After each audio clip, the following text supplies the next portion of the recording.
Burns and Stark, with some Killie fans forgetting who it was to help lead them out of the football wilderness. A tense afternoon then for the Celtic manager. All this seemed to hang over the sides in a really unremarkable first half.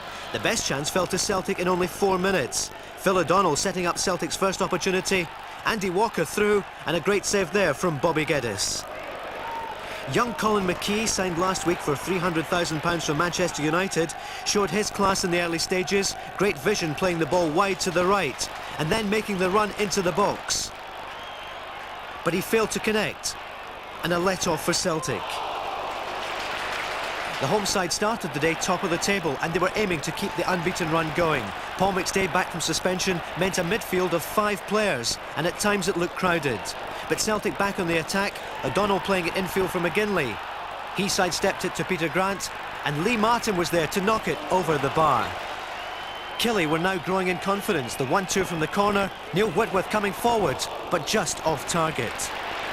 At the other end, Celtic looked to carve open the visiting defence, but McGinley unable to connect. Half-time was 0-0. Colin McKee was the main threat in the Killie side early in the second half. He ensured Gordon Marshall was on his toes with this lob. Celtic were really making heavy weather of it. They found some rhythm, O'Donnell and McStay involved, but the skipper's shot saved by Geddes. Then an unbelievable blunder. A long, harmless ball from Sean McSkimming.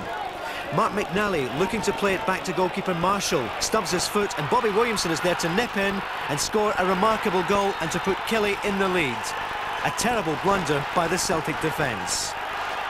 Tommy Burns then threw on Simon Donnelly for Lee Martin as they went for all-out attack. It almost paid off, Donnelly combining with his skipper Paul McStay, but he couldn't keep it down. Confidence is everything. Just look at Connor's back heel from McKee. He looked up and saw John Henry, and he really should have done better.